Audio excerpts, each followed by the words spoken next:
เอาพี่น้องเอ้ยบอลากะได้มาเบิ่งสภาพหลังจากฝนตกเนาะก็บ่เป็นตาอยู่พี่น้องเอ้ยเนาะก็คือเห็นนี่แหละพี่น้องเอ้ยเปียกเปื้อเนาะหลังจากคลิปที่แล้วเนาะฝนตกถ้าแพทย์ทาหมอกับบ่ทันได้มาเพิ่นว่าเนาะเป็นไข้กันเบิดเลยบ่นี่ ไอเนาะหรือว่าเฮาสิย่างไปเฮือนหมอนำกันบ่ปะทางบลาก็บ่มีน่ะพากันอุ้มกันอันไปซักยาจุพุ่นไปเนาะไปบ่อ๋อต้องบ่ไกลดอกนี่ภาคนี่ไปนี่ย่างลัดทุ่งให้ทุ่งนาไปเฮาก็สิถ่ายไป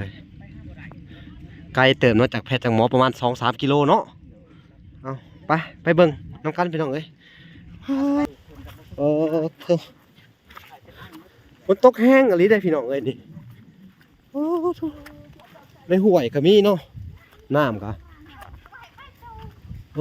นี่บุ้ยนี่พี่น้องเอ้ยเป็นไรอาการพี่น้องแต่ละคน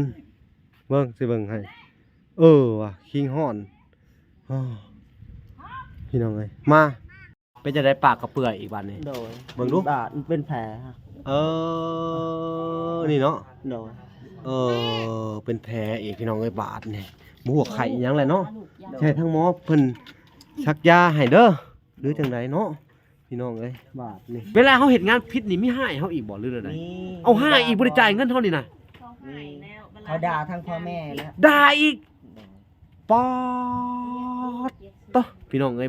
เอายังมีเนาะปอดโตเอาพี่น้องเอ้ยก้อยก็โดนเท่านึงเลยเนาะโดนเตะโดนเขาตีหัวตีเอายังตีนะมือแล้วพอมือนี่พลาดชนิดเลยก้อยบ่เฮ็ดงานวันอาทิตย์เด้ให้ก้อยเฮ็ดงานวันอาทิตย์ปอเมื่อยเนาะเฮ็ดทุกอาทิตย์วันนี้ก้อยบ่เฮ็ดงานวันอาทิตย์ก้อยหยุดวันนี้เขาเฒ่าแก่มาวันจันทร์ถามไปใส่มาคือบ่เฮ็ดงานตีอีกบ่ได้ให้เงินเฮานี่ตีเฮาอีกเนาะตีนี่เนาะพามือแล้วก็ใส่เพ่อะพี่น้องเอ้ยคอยก็อดแล้วคิดบ่ให้แล้วนี่แล้วจากนั้นสู้เฮานี่โอ้เนาะก็มือเนาะผาดใส่มดแห้งแล้วเนาะคนใหญ่แสดงว่าอันจะไปอยู่นะฮะ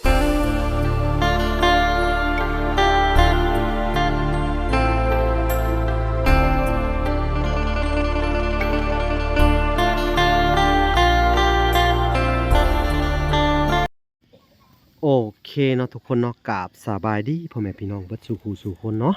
ก็ยินดีเข้าสู่ช่อง YouTube เบาหลาสายบุญคุณธรรมคือเก่าเส้นเคยพี่น้องเอ้ยเนาะ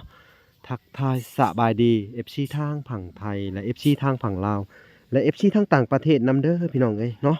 เมื่อลาก็ได้อยู่ในเฮือนในซ่านเนาะทั้งเอื้อยวันแล้วก็ไอ้ค่ำคือเก่าพี่น้องเอ้ยเนาะหลังจากฝนตกไปใหม่ๆเนาะพี่น้องตอนนี้ก็มืดพ้นมาอยู่พี่น้องเอ้ยเอาพี่น้องเอ้ยบอลากะได้มาเบิ่งสภาพหลังจากฝนตกเนาะก็บ่เป็นตาอยู่พี่น้องเอ้ยเนาะก็คือเห็นนี่แหละพี่น้องเอ้ยเปียกเปื้อเนาะหลังจากคลิปที่แล้วเนาะฝนตกถ้าแพทย์ทาหมอกับบ่ทันได้มาเพิ่นว่าเนาะเป็นไข้กันเบิดเลยบ่นี่ ไอเนาะหรือว่าเฮาสิย่างไปเฮือนหมอนำกันบ่ปะทางบลาก็บ่มีน่ะพากันอุ้มกันอันไปซักยาจุพุ่นไปเนาะไปบ่ต้องบ่ไกลดอกนี่ภาคนี่ไปนี่ย่างลัดทุ่งให้ทุ่งนาไปเฮาก็สิถ่ายไปเบิ่งปะ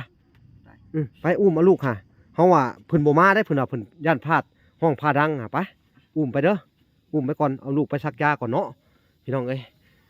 ถ้าแพทย์ทาหมอกับบ่มาพี่น้องเอ้ยก็เลยสิให้เพิ่นอุ้มลูกอุ้มเต้าไปเพราะว่าแพทย์หมอกับบ่มาเนาะเฮาก็สิได้ติดตามเพิ่นไปเบิ่งก่อนพี่น้องเอ้ยเอา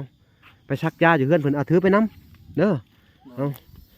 หลักการทั้งเสียจังไดพี่น้องเอ้ยก็อาศัยเงินทั้งอีแม่เนาะจากUSA พี่น้องเอ้ยแม่ตู้เพิ่นกับพ่อตู้เพิ่นเนาะใช้ในการขาดใช้จ่ายสักยามื้อนี้แหละเนาะพี่น้องบ่ฮู้ว่าสิเบิดเท่าไหร่ไปลุ้นนํกันเพิ่นพี่น้องเอ้ยเฮือนแพทย์เฮือนหมอเพิ่นก็บ่มาไปบอกแล้วพี่น้องเอ้ยเพราะว่าฝนตกผ้าห่มพี่น้องเอ้ยเพิ่นบ่มาพี่น้องเอ้ยเนาะพี่น้องเอ้ยไปเบิ่งนํกันพี่น้องบ่พรสบายดีเด้อสบายดีบ่บ่น้อยเชียงรายพี่น้องเอ้ยก็ว่าสัญญาก็มาพี่น้องเอ้ยนี่สิได้พาเพิ่นไปซักยาก่อนเป็นไข้แห้งถ้าเฮาปล่อยไว้บ่ได้เนาะ เขาต้องพาเพิ่นไปซักยาเดินไปพี่น้องเอ้ยไกลมาหาไกลจากเฮือนแพทย์เฮือนหมอเพราะว่ารถจักรไปบ่ได้เลยสภาพฝนตกแห้งเนาะบ่พรเพิ่นก็ได้ย่างไปผู้ไปพี่น้องไปเบิ่งน้ำกันว่าย่างไปทางไหนไปพุ่นพี่น้องเอ้ยไปลัดผูกก็ได้ไปตามทางนี่แหละเขาสิย่างไปตามส่งหน้านี่เอาพี่น้องพากันไปเบิ่ง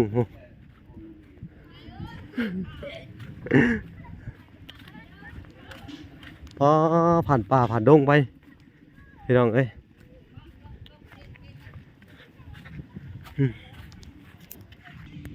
นี่พี่น้องเอ้ย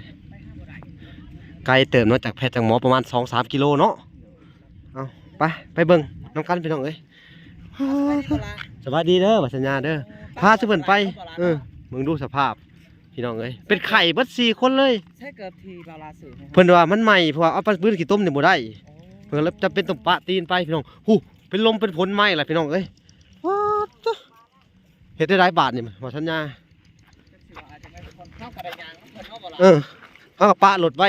อยู่ทางพี่น้องเอ้ยไปได้เป็นไข่แห้งบ่ปู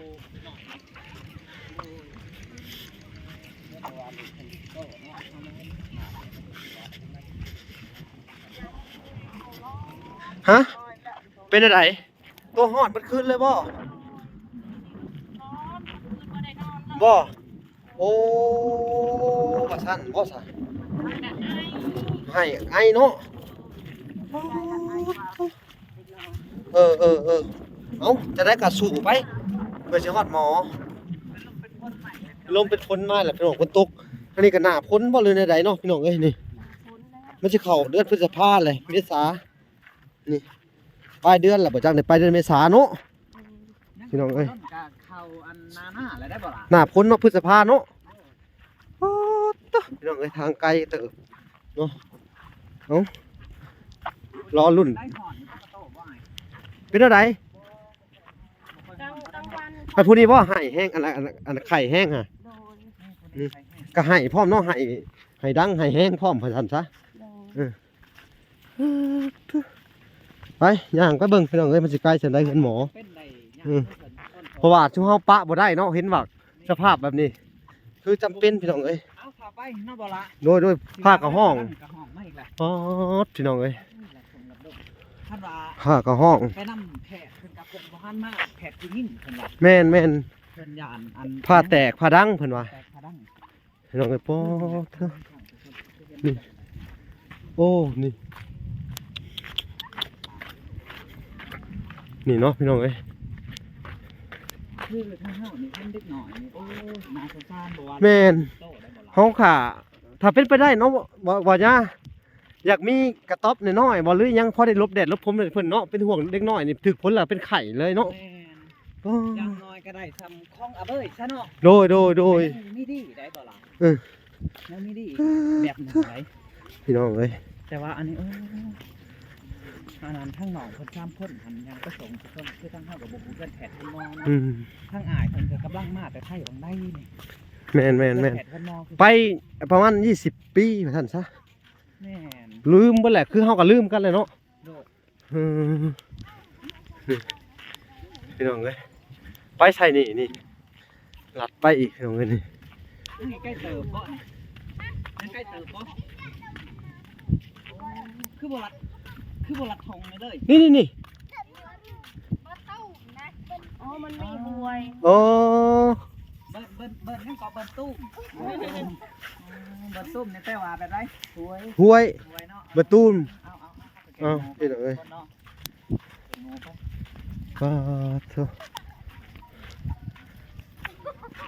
กะ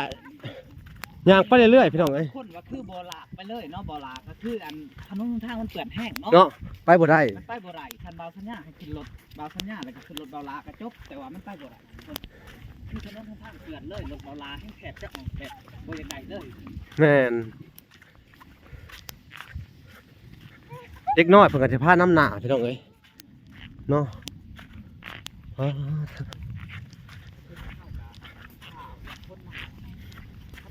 คนก็เท่าคนเลยในขณะต้นลูกกินนี่ต้องอยู่ในนี้เนาะคืออันนี้เลย แต่ผู้บาดเข้าไปหัวก็คือแบบ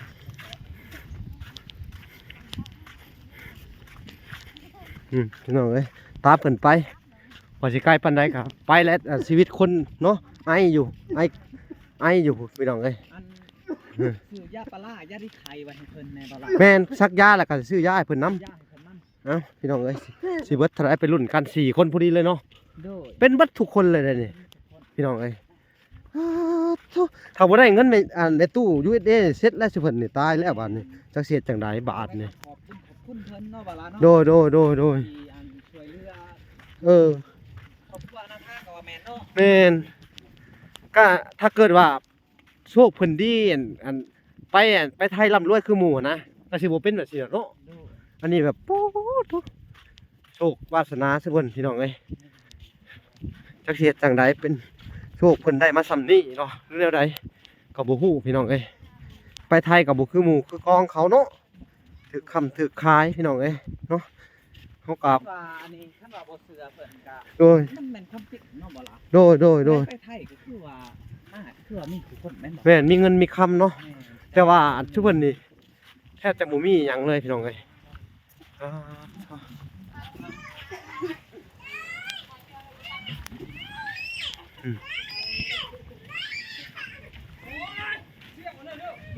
คุณ โอ้หนาวเนาะเฒ่าเนาะแม่น พี่น้องเอ้ยหลังจากสภาพอากาศหลังจากฝนตกใหม่ๆเนาะก็สิมีผ้าหลังฝนก็ว่าแม่นพี่น้องเอ้ยนี่ก็มีน้ำขังในไห้นาเนาะ น้องขลาดเด้อ เออ ขลาดโอ้พาลูกหลงคนใดก็สิว่า พี่น้องเอ้ย เลยเนาะนี่รัดนี่บ่ได้บ่คือว่าเป็นแป้นอยู่นี่ นี่ลัดเฮือนเราเลิศนี่เออ เอารัดเลยเพราะว่ามันไปทางนั้นมันจะโขงทุกคน เออ โขงเนี่ย วันนี้ดมหน่อยนึง พี่น้องเอ้ย รัดป่าบุกไปเนาะเพราะว่าถ้าเฮากลับกับเอาลานี่มันแรกมีเอื้อยเพิ่นและอ้ายเพิ่นนี่แทบจะบ่ได้นอนเลย น้องบ่รับแท้ นอนบ่รับแท้ พี่น้องเอ้ย หม้อหน่อยนี่ ถ้าว่าบ่ล่ะทิ้งเคสอันแบบว่าบ่ช่วยเหลือเพิ่นนี่แม่เฮาต้องห้ายแท้ ที่แม่เพิ่นห้ายหัวแท้เลยพี่น้องเอ้ยเนาะเพราะว่า โดย อันเพิ่นกับอุตส่าห์ฝากไว้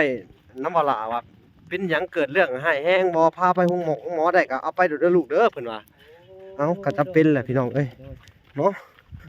เฮาก็ต้องขอบบุญขอบคุณเพิ่นนี่แม่อันผู้ที่เพิ่นมีพระคุณต่อบ่าวหลาแล้วก็มีพระคุณต่ออันครอบครัวคนทุกข์ยากพี่น้องเอ้ยก็บ่าวหลาก็ได้อาศัยใบบุญเพิ่นนั่นแหละพี่น้องเอ้ยถ้าบ่มีเพิ่นก็บ่าวหลาก็บ่มีไผอีกแล้วพี่น้องเอ้ยเนาะพายุมาแล้วบ่ยากผู้ลมแห้งขนาดเนาะพี่น้องเอ้ยนี่ลำบากอะไรเนาะฮะ ก็ได้ย่างกลับมาคือว่าสิอีกแล้วนี่เอ้าพี่น้องเอ้ยถ้าบ่พ่อแพทย์พ่อหมอ อย่าลุกเป็นไข่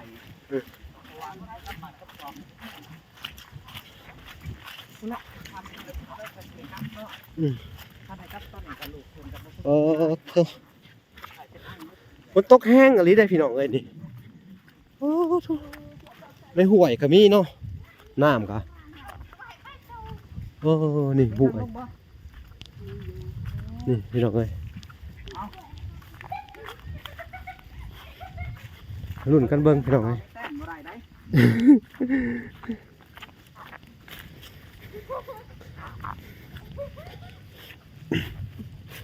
นี่ มันเดือดมันเด้อ ป้าดเถอะ ใกล้จะขวดเนาะเวลาเนาะ แม่นว่าหยัง ใกล้เจออันนี้เขาจะเอิญมาบันนั่นก็บันมาท่องเนาะมาท่องใส่ตัวนี้ โคกเป็นบ่เฮือนหลังน่ะพุ่นแหละเนาะ แม่ เพิ่นเด็กน้อยเพิ่นก็พาไป แม่ผู้เพื่อนพยาบาล แม่นลูกหลานผู้ใหญ่บ้านก็ล่ะที่ว่าเป็นแพทย์เป็นหมอโอ้ขี้ต้มพี่น้องเอ้ยคุณ ลำบากเนาะเนาะ ฝนกับพอฝนยามนี่พี่น้องเอ้ยเนาะฝนก็เริ่มตกลงมาเลย2 มื้อเลยได้ตกนี่ ช่องหมู ยังอีกบ่ดนกะอันพระเจ้าสิได้ไทยเฮ็ดให้หมดหน้าแล้วบ่ล่ะ แม่นตกกะเลยเนาะ โดด เถอะพี่น้องเอ้ยไปใกล้สิฮอดแล้วล่ะผู้รถเอาพี่น้องเอ้ยเถอะ ใจเติบเนาะ นี่พี่น้องเอ้ยก็บ่ธรรมดาเด้เป็นไข่ก็ลำบากไอ้เนาะใช่เพิ่นซักยาให้เลยพี่น้องเอ้ยแหละก็เอายากินให้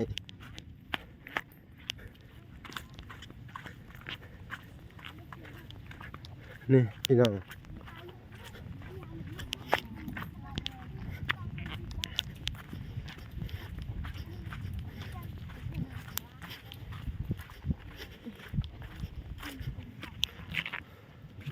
หุ่นเล็กน้อยน้ำหนาผู้เขาหูจักเกินหมอเออน้ำมาก่อนพี่น้องเอ้ย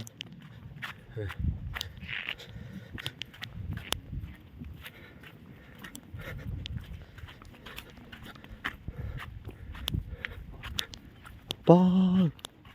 แบบคนละโซนเลยเฮือนเพิ่นนี่พี่น้องเอ้ยเนาะบ้านนี่แปลกดี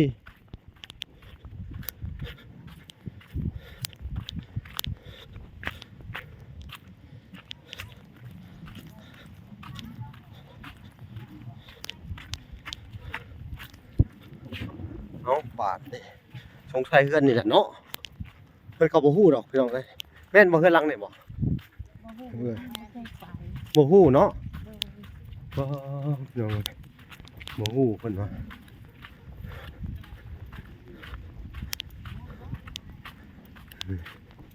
เฮือนหลังใดล่ะบาดนี่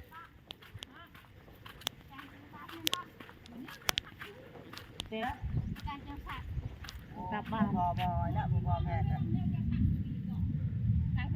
การลงไปน้ำมันนอน อ่ะเขาไปนั่งถาบพุ่นฮะ เขาบ่อยู่ เขาบ่อยู่ซ้ำอีบัดนี่เอ้า โอ้เข้าบ้านใหญ่พุ่น เฮ้ยเขาก็ต้องย่างกลับไปนี่อีกทีหนึง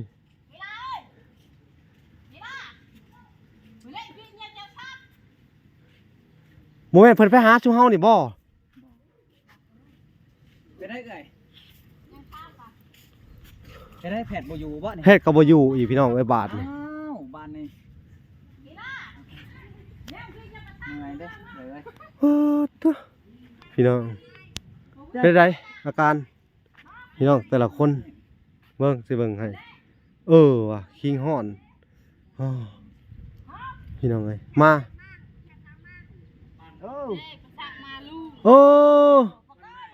ฮึ ฮะ สักเนี่ยลูกนายพอไปมาสัก มาเร็วคาดกันแล้วซะบัดนี้ โอ้เข้ามาเมื่อกี้นี่เข้าตะพูเข้าไปพูนแล้วมึงเก่าแล้ว เฮ็ดได้บาทนี่เฮาท่าก็ได้เด้อเพิ่นกลับมาบ่จักบ่ท่านี่ก็เลยก็ได้เนาะ เฮาอยากว่าแบบนี้เฮาอยากว่าเฮาอยากถามเพราะว่าเพิ่นไปนะเขาเจ้าสิบอกว่ามากทีแล้ว แม่นเฮาท่าเพิ่น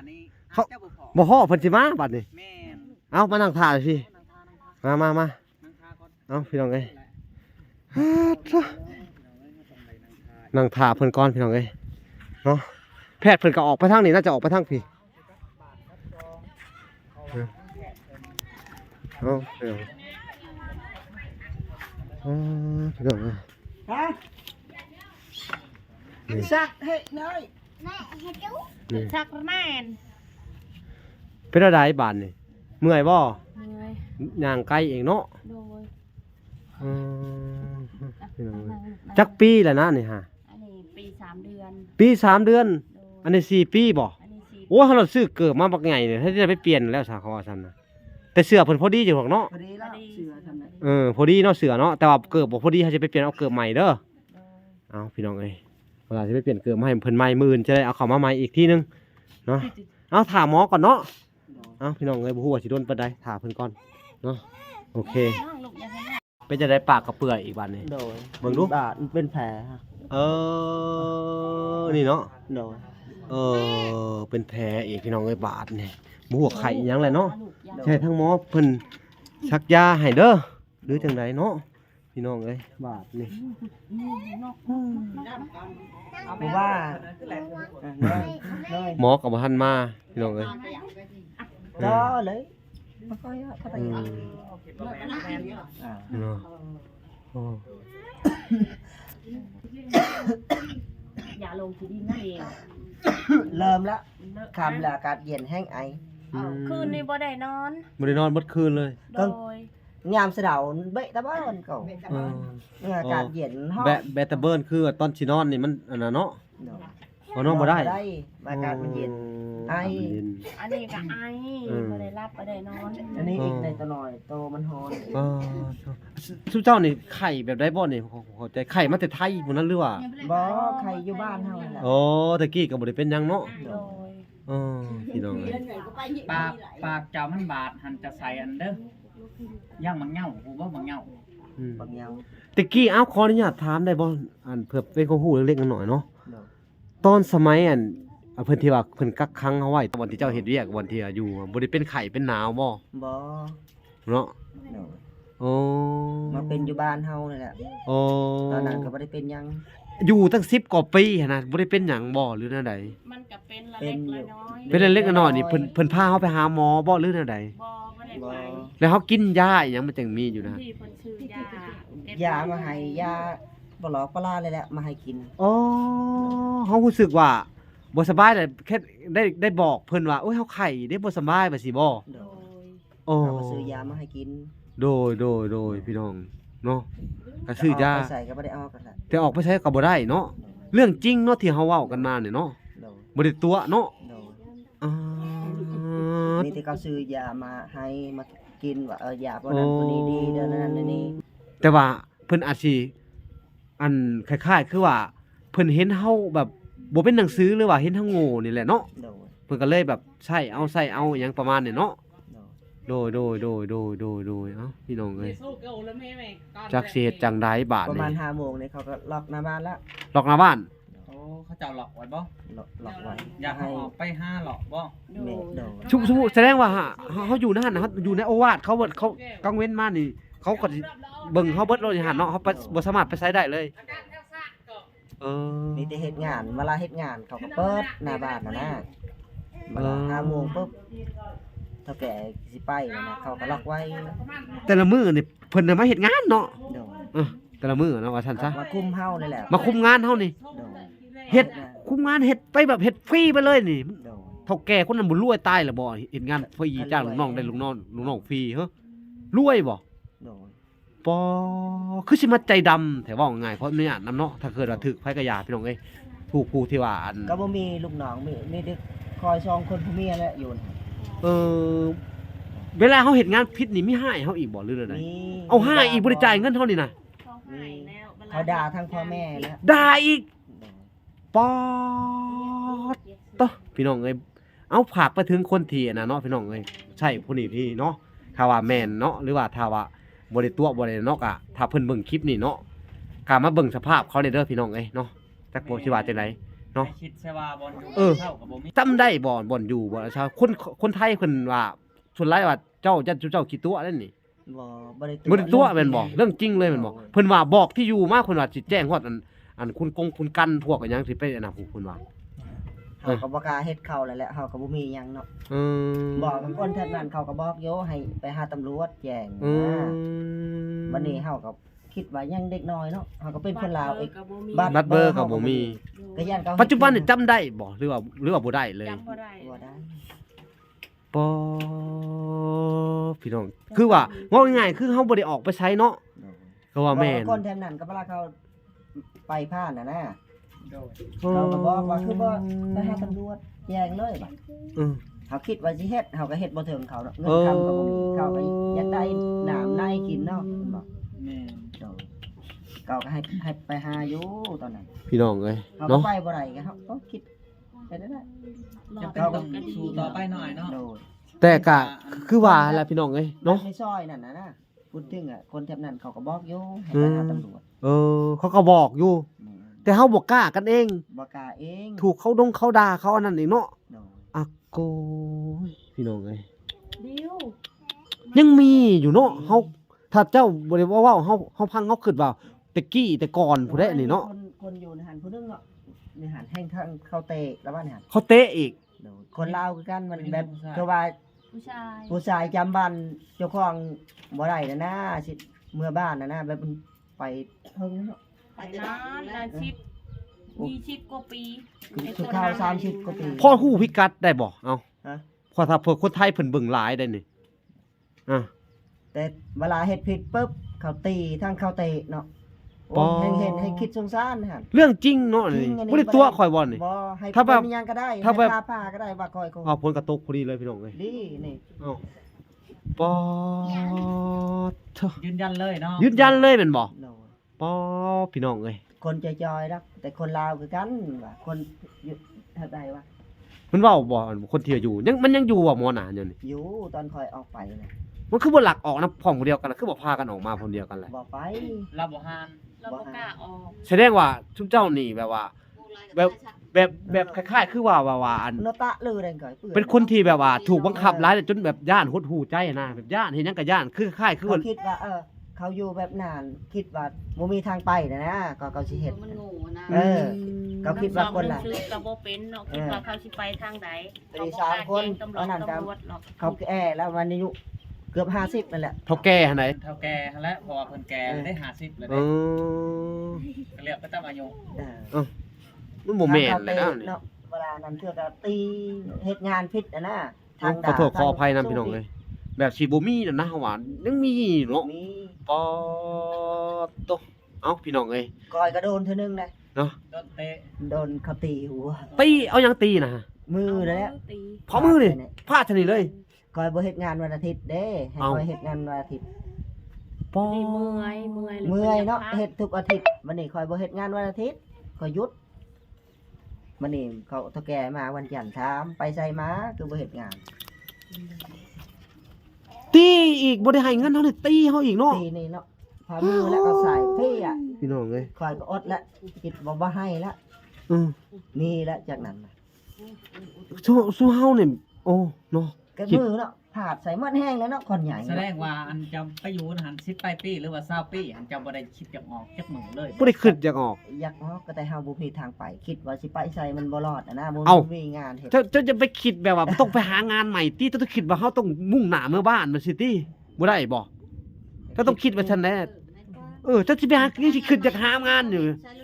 แม่ เจ้าจะไปคิดว่าฉันแม่ คือถ้าเฮาคิดว่า เออ บริเวณนั่นหั้นนะ คอยคิดวันนี้บัตรก็บ่มีอีแหละ โอ้บ่ได้เกี่ยวเลย เจ้าบ่วิวัฒน์แหละแห่งดีมันเฮ็ดหยังไปหาตำรวจเจ้าเฮ็ดถึกแล้วที่ผ่านมาต้องออกมาได้นี่เนาะเจ้านี่ว่าถือว่าเจ้ารอดตายมันเจ้าคิดถึกแล้วที่ว่าหยังออกมาหาตำรวจฮะ เมื่อยอดแล้วเมื่อยนั่นมือเขาตีแล้วแหละประมาณจักอาทิตย์หนึงแล้วบ้างคอยจะไป ลม แต่ถ้าเขาบ่ตีมื้อนั้นก็จะก็บ่เอาอีก โอ้แสดงว่าเพิ่นตีให้มีสตินั่นนี่ วันนี้คือก ลับบ้านเลย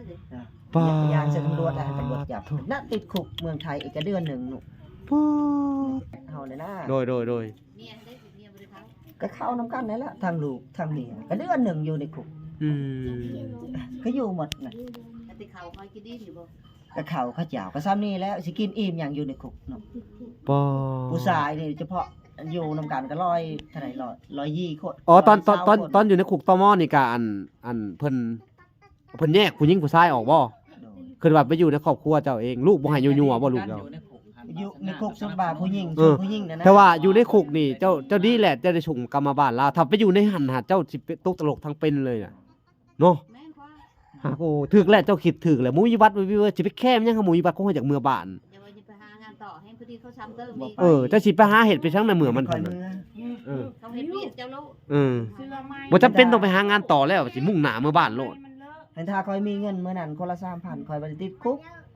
เขาส่งกลับบ้านเลย อืม บัดนี้บ่มีเงินคนละ อัน 3,000 นี้ เขา ก็ ปรั บบ ริติเพิ่นก็คือค่าน้ำมันเพิ่นเนาะ โด อื ย ม ค่าน้ำมันค่าน้ำมันเขามั่วส่งนั่นก็บ่มีให้ พี่น้องเอ้ย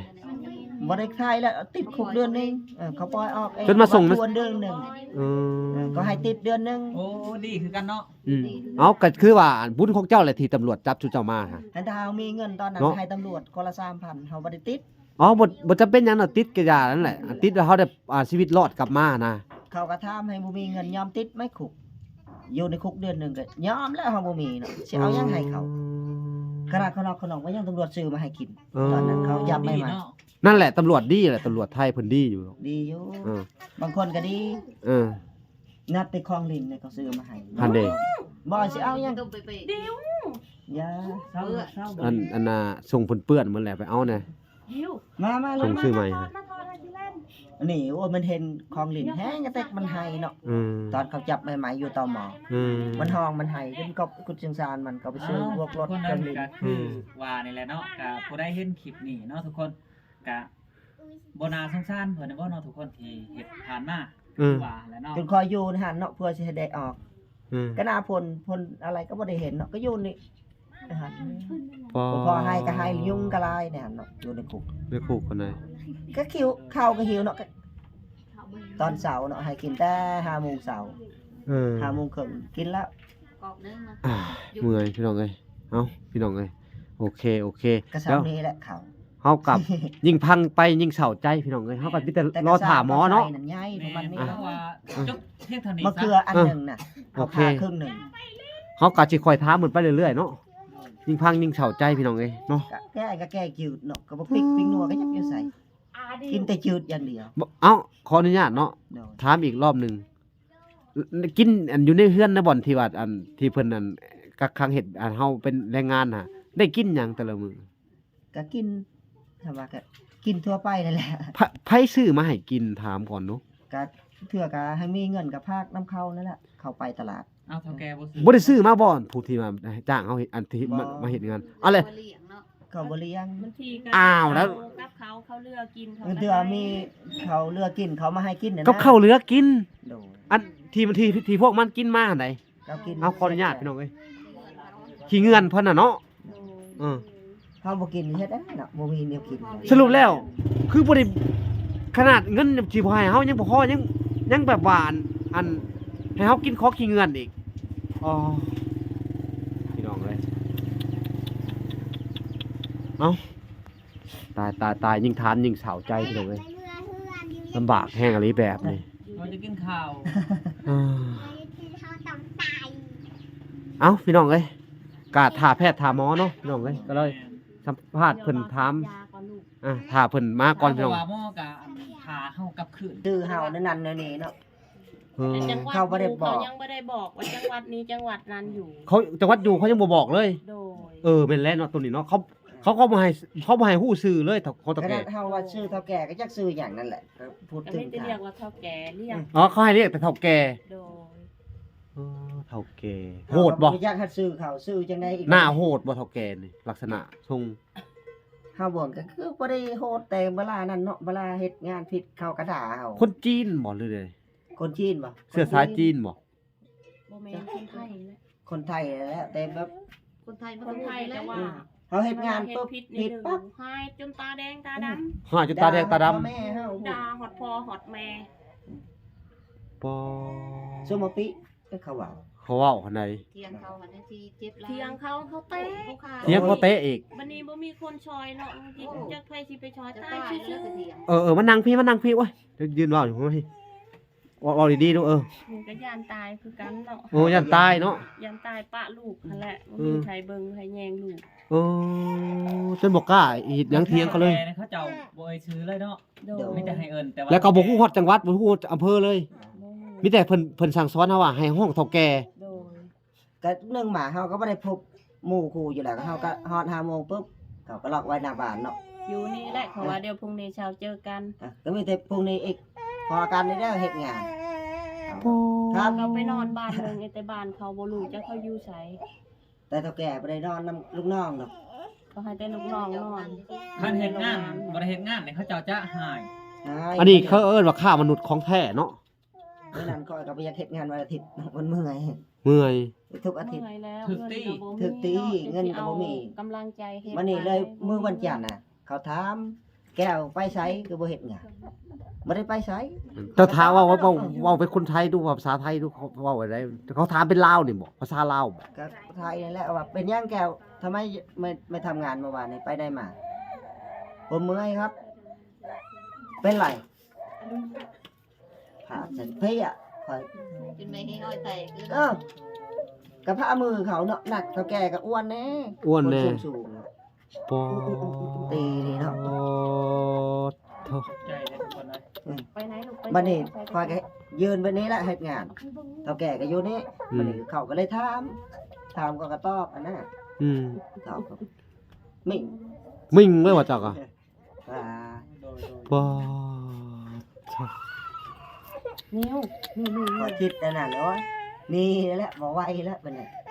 ครั้งแรกเขายังด่า เป็นไข่แห้งพี่น้องเอ้ย เป็นไข่แล้ว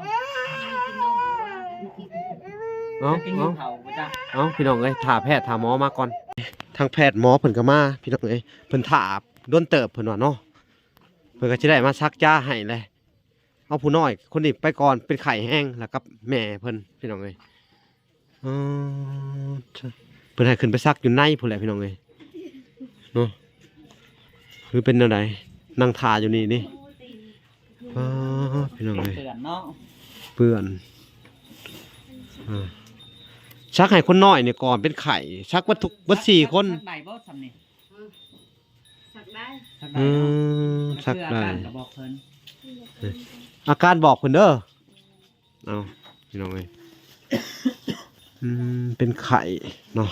หมอเพิ่นกำลังงานแพทย์หมอเพิ่นกำลังงานเกี่ยมยาพี่น้องเอ้ยเนาะอา เจ้า การ เป็นไข่เบื่อ ไอ ไอสไตล์เดียวกันเนาะไข่แนวเดียวกันแหละเนาะไข่ไอเนาะอืม ย่างไข่ยุ่งไข่นิ่งไปจังซั่น อืม ไข่สัมผือเขาจะว่าเนาะทุกคน ส่วนลายมีแต่ไข่วัด ไข่วัดเนาะ สงสัยไข่วัดนั่นแหละ ไข่วัด อืม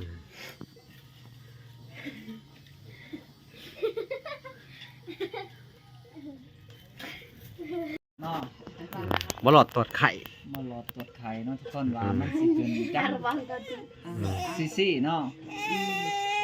จักองศาเซ่เนาะ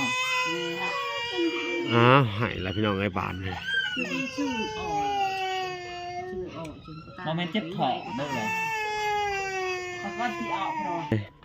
ก็จะให้ทั้งผัวทั้งเมียเพิ่นเขาไปตรวจอาการนำกันเป็นไข่แบบใดชนิดใดพี่น้องเอ้ยเนาะนี่ก็มาก็บอกสัญญาพี่น้องเอ้ยมัน โดย เป็นแบบเบิดครอบครัวเลย4คนเลย อาการคือกันหมดเลย น่ะเคยซักเนี่ย ซัก เพื่อนเลยเอาซักอันก็เปล่า ไอ้กลางคืน ไอ้ ไม่ไปนอนเลย ไอ้กลางคืนเนี่ยเบะตีโดนเนาะ ไอ้นี่วัดสิมาส่งจับอันนี้จับมือมันจับมือน้องให้น้องกินก่อน พี่น้องเอ้ยคือส่วนของเด็กน้อยจะได้ซื้อเป็นยาขวดซื้อส่วนของพ่อไอแห้งพี่น้องเอ้ยก็จะได้ซักยาให้เนาะ ไอ้ อืมพี่น้องเอ้ยบรรยากาศก็ค่ำเลยเถอะนี่มันก็สิซักยาให้พี่น้องเอ้ย สักนี่ พี่น้อง กำลังยั่วหัดสัก เจ็บ เปิ้มเอาทำไม เจ็บบ่ แม่ตอน บาดนี้ยังจะค้นบาดนี่ ไปปืบออกมาหา ยังจะค้นบาดนี่สิซัก พอแล้วเขาบ่ซักแล้ว วันนั้นมาซักว่ากินยา กินยาเอาบ่โอ้ย่านบ่เคยซักยาบ่เอาซักเอาแล้วจะดีย่านเข็มอันนั้นเด้สาเด้อดิว อันนี้ก็กินยา กินยาเอานะเอาพี่น้องเอ้ยบาดนี้คือว่าสิเพิ่นสิซักก็เลยว่ากินยากันเบิดเลยก็เอากินก็กินพี่น้องเอ้ย เอายาอันนี้ส้ม จัดให้เด้อจัดให้มันแล้วก็ทั้งเบิดก็เท่าใดล่ะบอกมาเด้ออืม ยาตัวนี้มันเขาคันไปน้องพันเจาะกันนะเด้อคนเจาะในมุกล้อเจาะตรงนี้ ชื่อยาด้อยมาสิยา เอาชื่อยาดอง เป็นเท่าไรเอ่ยทั้งหมด 140 อ๋อ140นะทุกคนเนาะ 140,000เนาะ ก็คือซักแต่ทั้งอ้ายเพิ่นผู้เดียวบ่ลูกบ่ได้ซักบ่ บ่เขาชื่อยา 140,000เนาะพี่น้องเนาะเวลาก็จะได้จ่ายค่ายาให้เพิ่นพี่น้องเอ้ยอ้าวพี่น้องเอ้ยก็จะได้มอบค่ายาให้เพิ่น140,000กีบเนาะ จ้า โดยเอาขอมกขอบใจเพิ่นเนาะเอาไป บ้านนี้เขาจะได้เดินทางได้บ้านนี้เดินทางเมื่อไปได้เจ็บบ่ เนี่ยเราขับใจเราบ้างเลยฮะ ขอบคุณขอบใจเด้อที่ ที่มาสวยให้ มาช่วยให้ ลงมาทางล่างพี่มาขอบเจ้าทางล่างพี่น้องเอ้ยเอาขอบคุณแม่ตู้เพิ่นเด้อแม่ตู้จาก USA เด้อมานั่งขอบคุณกันทั้งหมดนี่เลยเอาเพราะว่าผมนู้ ขอบคุณ ยับเข้ามาดูยับเข้ามาที่มาเบิ่งมาแยงให้มาสักยา โดย มาเบิ่ง ขอให้ร่ำให้รวย ให้ร่ำให้รวยให้โชคให้มี อย่าเจ็บอย่าป่วย โดยเอาบ่เป็นหยังไปลูกก็ให้แล้วเอาขอบบุญขอบคุณเพิ่นพี่น้องเอ้ยเนาะหลังจากที่ว่าอันชักยาแล้วเพิ่นก็บ่ฮู้สิตอบแทนบุญคุณจังได๋พี่น้องเอ้ยเนาะแม่ตู้ก็ขอให้จงมีแต่สุขภาพแข็งแรงพี่น้องเอ้ยเนาะความเจ็บอย่าได้ความไข้อย่ามีแม่ตู้เอ้ยเจ้าขอให้เจ้าได้บุญกุศลอันใหญ่หลวงพี่น้องเอ้ยช่วยเหลือชีวิตคนไว้เนาะจักเฮ็ดจังไดเขาก็จะได้เดินทางกลับก่อนพี่น้องเอ้ยเนาะก็สิไปพ้อกันอีกคลิปหน้าพี่น้องเอ้ยอยู่ทางเฮือนเพิ่นพี่น้องเอ้ยคลิปนี้ก็ขอบบุญขอบคุณอันทุกท่านพี่น้องเอ้ยแล้วก็อันคือแม่ตู้นี่ก็เป็นอันผู้ที่ว่าช่วยเหลือชุเพิ่นก็หลายที่สุดเนาะก็ต้องขอบบุญขอบคุณทางแม่ตู้เพิ่นเนาะจาก USA พี่น้องเอ้ยก็ถ่ายคลิปนี่ก็บ่มีหยังหลายพี่น้องเอ้ยเนาะก็บ่ละก็บ่ฮู้สิเฮ็ดจังได๋พี่น้องด้วยความสงสารเด็กน้อยพี่น้องเอ้ยหมุ้ยบ่อนอยู่บ่อนอาศัยพี่น้องเอ้ยฝนก็ตกแห้งแล้วก็มื้อน่ะแล้วก็ทำให้ชุเพิ่นเฮ็ดให้ชุเพิ่นเป็นไข้เป็นหนาวบ่มีบ่อนอยู่บ่อนอาศัยพี่น้องเอ้ยอาศัยอันเต้นเนาะหรือว่าอาศัยอันผ้าบัดพี่น้องเอ้ยมันก็ลมพัดไปเบิดพี่น้องเอ้ยคือมื้อนี้ฝนตกก็เฮ็ดให้ทั้งชุเพิ่นเป็นเจ็บเป็นไข้พี่น้องเด็กน้อยก็บ่สบายลูกเพิ่นทั้ง2คนนี่ผู้นี้เป็น4คนผู้นี้เลยพี่น้องเอ้ยจักสิเฮ็ดจังได๋น่าสงสารบ่ล่ะก็อยากให้เพิ่นมีเฮือนมีศาลพี่น้องเอ้ยจักสิเฮ็ดจังได๋เนาะผู้ใหญ่คนใดที่เห็นคลิปนี้แล้วก็อยากจะซอยเพิ่นก็หัวหลานยินดีเด้อพี่น้องเอ้ยยินดีเป็นสะพานบุญให้แล้วก็ยินดีพี่น้องเอ้ยยินดีที่จะอันเป็นสะพานบุญให้พี่น้องเอ้ยเอ้าบ่มีหยังหลายพี่น้องคลิปนี้ก็สิได้จบก่อนพี่น้องเอ้ยพอกันใหม่อีกคลิปหน้าโอเคบ๊ายบาย